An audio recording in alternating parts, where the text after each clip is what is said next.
लगाने वाला online gaming bill 2025 पारित हो गया है। अब ये विधेयक राज्यसभा में पेश किया जाएगा और इस बिल के लागू होने से केंद्र सरकार को केंद्रीय सूचना और प्रसारण मंत्रालय के तहत इंटरनेट आधारित गेमिंग की बढ़ती लत, मनी लॉन्ड्रिंग, कारोबारी अपराध, इसे रोकने का अधिकार मिल जाएगा। अब बिल में ऑनलाइन मनी गेम्स कंपनियों को एडवर्टाइजमेंट पर रोक लगाने के साथ साथ कारोबारी संस्थानों और बैठकों को गेमिंग के लिए फंडिंग या फिर ट्रांजैक्शन करने से भी मना किया गया है।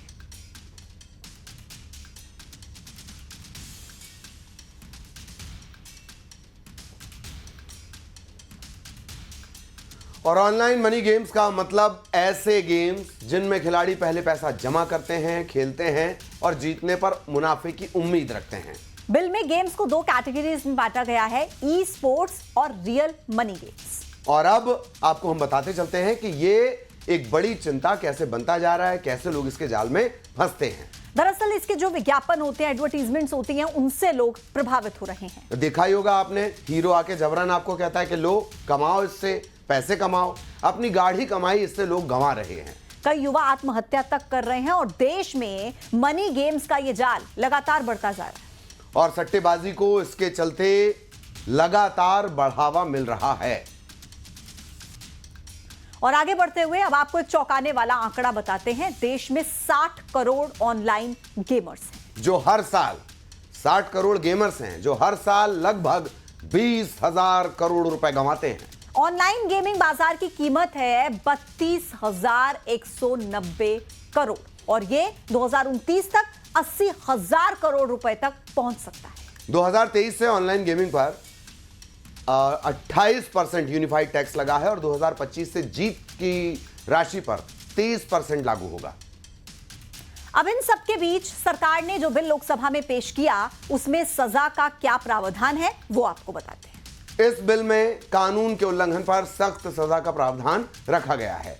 ऑनलाइन मनी गेम चलाने पर 3 साल तक की कैद या फिर 1 करोड़ रुपए तक का जुर्माना हो सकता है। वहीं विज्ञापन देने पर 2 साल की कैद, 50 लाख रुपए तक का जुर्माना इसमें लग सकता है। इसके साथ ही मनी गेम्स पर लोन या फिर फंडिंग देने पर 3 साल की कैद या 1 करोड़ रुपए का जुर्माना लगेगा। और अब बात उपराष्ट्रपति चुनाव की, जिसे लेकर सियासत पूरी तरह हाई है। सत्ता पक्ष और विपक्ष के उम्मीदवार चुनावी मैदान में हैं। एनडीए उम्मीदवार सीपी राधाकृष्णन और विपक्ष के उम्मीदवार बी सुदर्शन रेड्डी ने नामांकन दाखिल कर दिया है। हालांकि सियासी गणित को आप देखेंगे तो सत्ता पक्ष के उम्मीदवार की जीत आसान मानी जा रही है।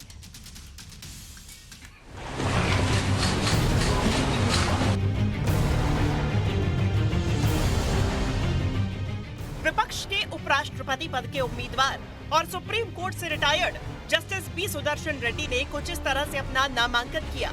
इस दौरान विपक्ष के सबसे बड़े चेहरे राहुल गांधी और कांग्रेस अध्यक्ष मल्लिकार्जुन खड़गे के साथ कई बड़े नेताओं की मौजूदगी रही। सुदर्शन रेड्डी गुवाहाटी हाईकोर्ट के चीफ जस्टिस और गोवा के पहले लोकायुक्त भी रह चुके हैं और वो आंध्र प्रदेश के रहने वाले हैं।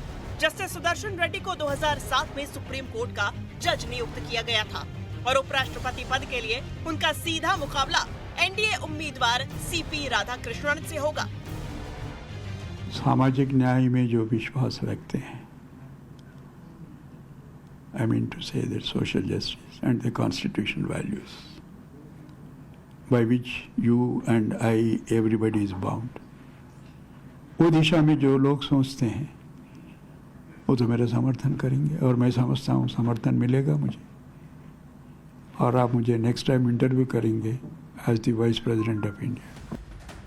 वहीं एनडीए उम्मीदवार के तौर पर सीपी राधाकृष्णन ने एक रोज पहले उपराष्ट्रपति पद के लिए अपना नामांकन दाखिल किया था। इस मौके पर उनके साथ प्रधानमंत्री नरेंद्र मोदी भी मौजूद रहे। सीपी राधाकृष्णन के नामांकन दाखिल के दौरान बीजेपी अध्यक्ष जेपी नड्डा, रक्षा मंत्री राजनाथ सिंह और गृह मंत्री अमित शाह के अलावा केंद्रीय मंत्री नितिन गडकरी, किरेन रिजिजू और एनडीए के कई बड़े नेता भी मौजूद थे। सीपी राधाकृष्णन की तरफ से कुल 4 सेट नॉमिनेशन फाइल किया गया, जिसमें पहले सेट में मुख्य प्रस्तावक के रूप में प्रधानमंत्री नरेंद्र मोदी के हस्ताक्षर हैं। इस प्रक्रिया में मतदाता वरीयता क्रम में उम्मीदवारों को रैंक करते हैं।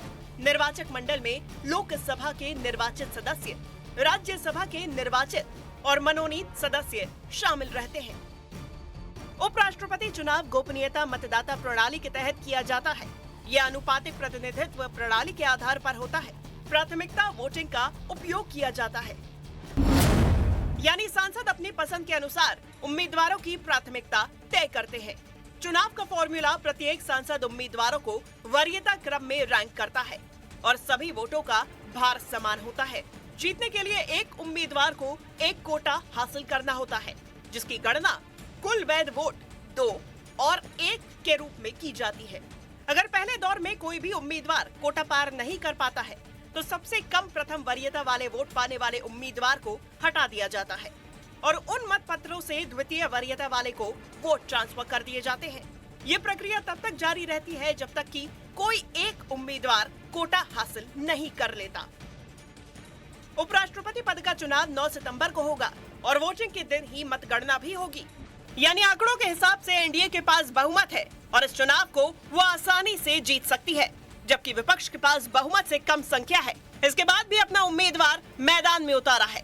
इस चुनाव के जरिए विपक्ष ये संदेश देना चाहती है कि वो हर हाल में लड़ेगी।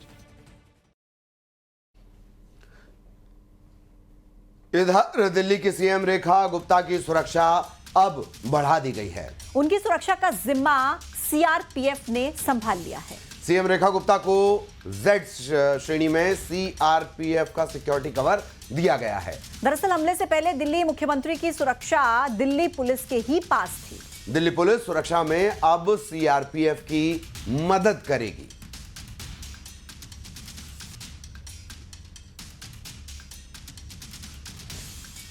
तो दिल्ली की सीएम रेखा गुप्ता, जिस तरह का घटनाक्रम रहा, उनके ऊपर हमला हुआ था जनसुनवाई के दौरान, और उसके बाद अब उनकी सुरक्षा बढ़ा दी गई है। जेड सिक्योरिटी उन्हें मिलेगी, मतलब सीआरपीएफ सुरक्षा करेगी और सेकेंड लेयर में